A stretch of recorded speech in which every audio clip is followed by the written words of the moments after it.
కడప జిల్లా ఆర్టీసీ ప్రాంతీయ అధికారి గోపాల్ రెడ్డికి ప్రకృతి అంటే అమితమైన ప్రేమ.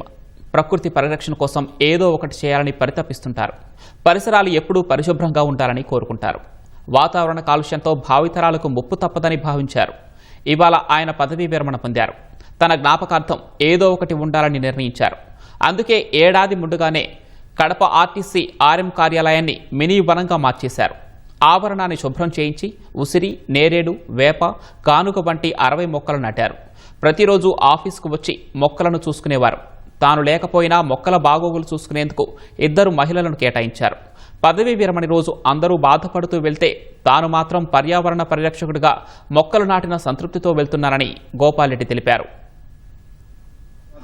ఆర్ఎం ఆఫీస్ ఉన్నటువంటి స్థాయి ప్రదేశంలో ఇది చాలా అపరిశుభ్రంగా ఉండేది. దాన్ని బాగా డెవలప్ చేయాలనే ఉద్దేశంతో సుమారుగా ఇక్కడ ఒక 60 చెట్లు, అంటే వివిధ రకాలు ఊసిరి, తర్వాత నేరేడు, తర్వాత టెంకాయ, ఇట్లా చెట్లన్నీ నాటడం జరిగింది. మనకు మంచి పరిశుభ్రమైనటువంటి వాతావరణం ఉంటుంది, తర్వాత ఆహ్లాదకరంగా ఉంటుంది, తర్వాత స్వచ్ఛమైనటువంటి ఆక్సిజన్ మనకు లభిస్తుంది. అదే కాకుండా దీనికి ఉన్నటువంటి వచ్చే పండ్లు కానీ దాని ఆకులు కానీ మనకు అన్ని విధాలు కూడా ఉపయోగకరంగా ఉంటాయి. కాబట్టి దీన్ని డెవలప్ చేయడం జరిగింది.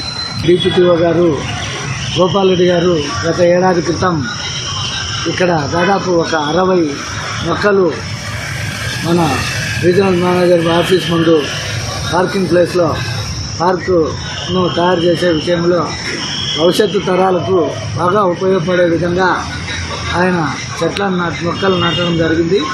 ఆయనకు ఆర్టీసీ అన్నా, ఆర్టీసీ ఆస్తులన్నా, ఆర్టీసీలో పనిచేయాలన్నా అమితమైన ఇష్టంగా, బాగా ఎలాంటి పనైనా ఇష్టంగా అందరితోనూ బాగా కలిసిమెలిసిగా ఉండి బాగా పనిచేయించే వ్యక్తి.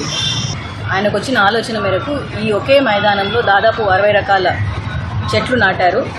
భావితరాన్ని మేలు గురించి ఆలోచించి ఆయన నాటారు. ఇప్పుడున్న ఈ వాతావరణ కాలుష్యము, ఈ వేడిలో మనం ఫ్యూచర్ బతకాలి అంటే కొంచెం బాగా చెట్లు నాటాలి. ఆయన ఆలోచించి ప్రేరణ వచ్చి ఆయన చేయడం చాలా అభినందనీయం.